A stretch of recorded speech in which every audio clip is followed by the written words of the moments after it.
طاہر گورا کے شو بلا تکلف میں میں حلیمہ سعدیہ آپ کو خوش آمدید کہتی ہوں۔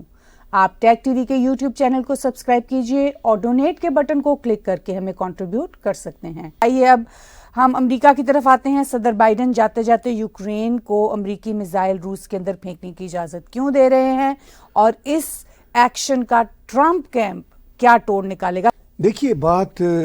بڑی گمبھیر ہے اور حیرت کی بات بھی ہے کہ صدر بائیڈن نے کوئی 1.5-2 سالوں سے یوکرین کو پرمیشن نہیں دی کہ وہ امریکی میزائل روس کے اندر جا کے پھینکے، لیکن اب وہ جاتے جاتے یہ کارروائی کیوں کر رہے ہیں؟ یہ واقعی دنیا سوال پوچھ رہی ہے۔ ایک بہت بڑا سوال ہے کہ جب ابھی 2 مہینے رہ گئے ہیں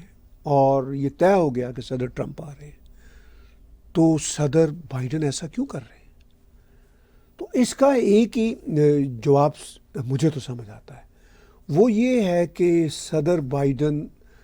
صدر ٹرمپ کی جو لینڈ سلائڈ وکٹری ہے اس کو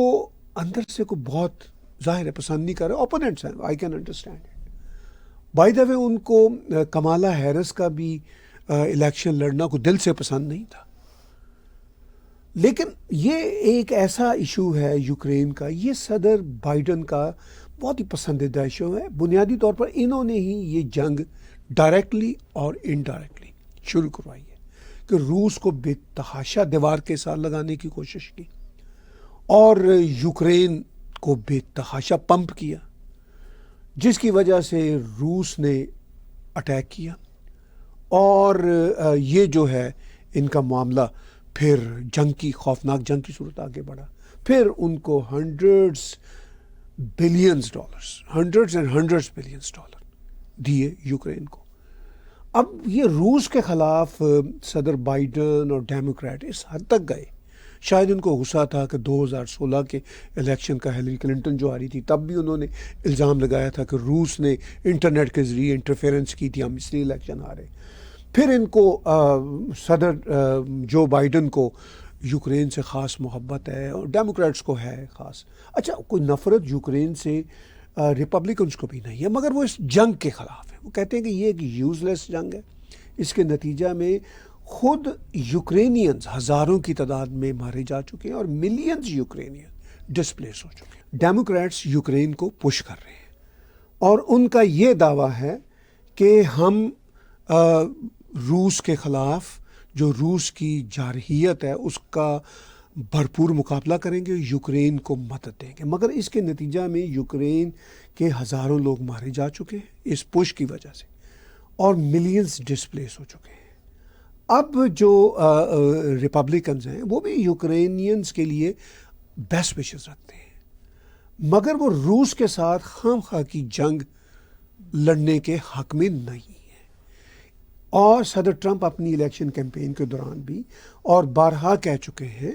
کہ بھئی اس یوز لیس اور سینس لیس جنگ کا کیا فائدہ، جس کے نتیجہ میں ہمارے بھی سینکڑوں بلینز ڈالر ضائع ہو رہے ہیں اور یوکرینینز بھی ہزاروں کی تعداد میں مر رہے ہیں اور ملینز کی تعداد میں ڈسپلیس ہو رہے ہیں۔ اور انہوں نے اپنی کیمپین میں بارہا کہا تھا کہ بھئی میں جب صدر بنوں گا تو میں اس جنگ کو روکوں گا۔ اب وہ پریزیڈنٹ الیکٹ تو ہو گئے ہیں مگر آفس تو سنبھالیں گے 20 جنوری 2025 کو۔ اب جو صدر بائیڈن نے جاتے جاتے یوکرین کو پرمیشن دی ہے، جب وہ صدر تھے فل فلیج کیپیسٹی میں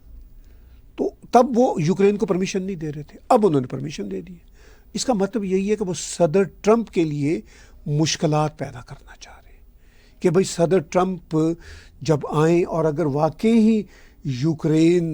نے یہ میزائل استعمال کر دیے روس کے اندر تو ظاہر ہے روس پھر بڑی شدید کارروائی کرے گا، اور پھر یہ جنگ جو صدر ٹرمپ آ کے روکنا چاہتے ہیں، سو مچ سو کہ اب بھی صدر ٹرمپ آئے نہیں تھے، 3-4 روز پہلے یوکرین کے صدر زیلنسکی نے ایک پریس کانفرنس کرتے ہوئے کہا کہ مجھے پتہ ہے کہ امریکی جو نئے صدر ہیں وہ حق میں نہیں ہے، اس لیے میں یہ کہہ رہا ہوں کہ یہ جنگ ہم 2025 میں روک دیں گے۔ یعنی وہ اپنی جنگ روکنے کی بات کر رہے ہیں اور صدر بائیڈن ان کو اور شے دے رہے ہیں۔ اس سے یہ ثابت ہوا کہ صدر زیلنسکی بہت ہی خوفناک قسم کے پپٹ ہیں اور وہ ڈیموکریٹس کے جو ان کی ملٹری کمپلیکس کے ہاتھوں وہ ایک کلپریٹ ہے، اور وہ اپنے ہی لوگوں کی جو وہاں پہ جانے جا رہی ہیں اس کے انڈائریکٹ ذمہ دار ہیں کہ جنگ کو روکنے میں وہ انٹرسٹڈ نہیں ہے زیلنسکی، لیکن چونکہ صدر ٹرمپ کی وجہ سے وہ یہ کہہ رہے تھے کچھ دن پہلے کہ میں یہ جنگ روک دوں گا، اب وہ صدر بائیڈن کی شے پہ کو خوفناک حملے کرنا چاہتے ہیں تاکہ یہ جنگ نہ رکے۔ تو زیلنسکی کا اگر یہی رویہ رہا تو اب مجھے نہیں پتا کہ جو آپ نے اس سوال کے ساتھ جڑا ہوا ایک اور سوال پوچھا کہ ٹرمپ کیمپ کا کیا پھر ایکشن ہوگا، وہ ابھی ایکشن دے رہے ہیں، ابھی صدر ٹرمپ کا کوئی ہم نے اسٹیٹمنٹ نہیں دیکھا، لیکن ان کے جو ان کی ہینڈ پک ٹیم ہے ان میں سے کچھ لوگوں کی اسٹیٹمنٹس آنا شروع ہو گئی ہیں، انہوں نے کہنا شروع کر دیا ہے کہ یہ کوئی اچھی بات نہیں ہے۔ تو اب صدر ٹرمپ کیسے ریئیکٹ کریں گے یہ تو آنے والے دنوں میں پتہ چلے۔ چلیے اسی سے جڑا ہوا سوال ہم کرتے ہیں کہ کیا ٹرمپ یورپ اور مڈل ایسٹ کی جنگوں کو ختم کر پائیں گے جیسا کہ انہوں نے اپنے الیکشن کمپین میں دعویٰ کیا تھا؟ یہ ایسے ہی ہے جیسے اب آپ کہہ رہے ہیں کہ پالیسیز افیکٹ کتنی جلدی ہوتی ہیں اور کتنی جلدی سسٹم چلتا ہے، اب آپ اس پہ ذرا روشنی ڈالیے۔ دیکھیے صدر ٹرمپ نے اپنی الیکشن کیمپین میں یہ دعویٰ کیا تھا کہ یہ یورپ کی یہ والی جنگ جو یوکرین روس کی ہے اور جو مڈل ایسٹ میں حماس اور اسرائیل کی ہے اس کو وہ ختم کریں گے، اور جیسے ہی وہ صدر بنے تھے تو ایک فضا بننا شروع ہوئی، اور ابھی تو ان کو صدر الیکٹ ہوئے 2 ہفتے ہارڈلی ہوئے، اور جب وہ آفس سنبھالیں گے تو تب کی جانیں گے۔ لیکن ہم نے انہی 2 ہفتوں کے دوران کچھ پازیٹیو چیزیں دیکھی تھیں۔ مثال کے طور پر حماس نے کہا کہ جناب صدر ٹرمپ یہ جنگ رکوائیں، ہم سیز فائر کرنے کو تیار ہیں۔ اچھا، اسی طرح یہ زیلنسکی جو پاپٹ ہے اس نے بھی کہا کہ جی میں جنگ روکنے کو تیار ہوں۔ اب ہم نے ابھی پیچھے بات کی کہ زیلنسکی تو پھر بائیڈن شہ دے رہے ہیں، چونکہ بائیڈن کا یہ ایک ایجنڈا ہے کہ میں کسی طرح سے یورپ کی اس جنگ کو جاری رکھوں۔ اب بائیڈن خود اپنی صدارت کو جاری نہیں رکھ سکتے تو ان کی ایک آخری کوشش یہ ہے کہ وہ پرمیشن جو انہوں نے دی ہے، اب کیا اس پرمیشن کے بعد صدر ٹرمپ کے آنے کے بعد اس جنگ کو روک پائیں گے؟ اب یہ دیکھنا ہے کہ زیلنسکی کس حد تک آگے جاتے ہیں، صدر ٹرمپ کے خلاف جاتے ہیں، کیونکہ الٹیمیٹلی تو ان کو صدر ٹرمپ ہی فیس کرنے پڑنے ہیں آفٹر 2 months۔ اب جو معاملہ ہے مڈل ایسٹ کا، اس میں بھی ایک خبر آئی کہ صدر ٹرمپ کے جو بہت قریبی ساتھی ہیں ایلان مسک، انہوں نے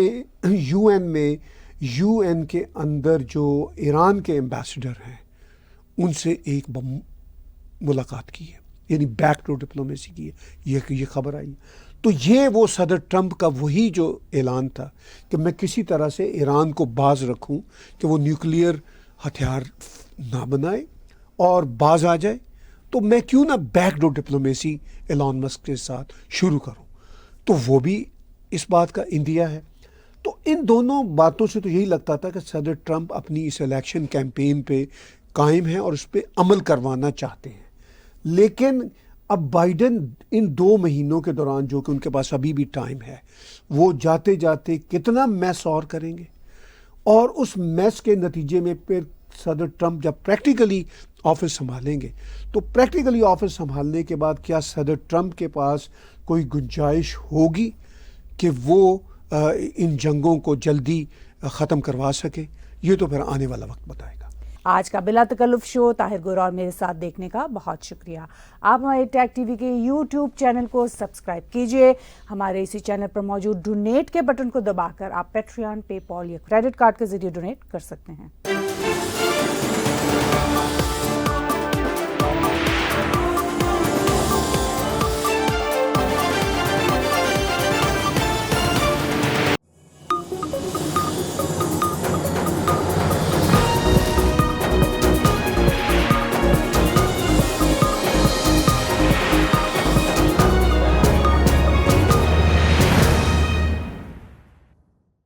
Subscribe Tag TV YouTube channel and press the notification button.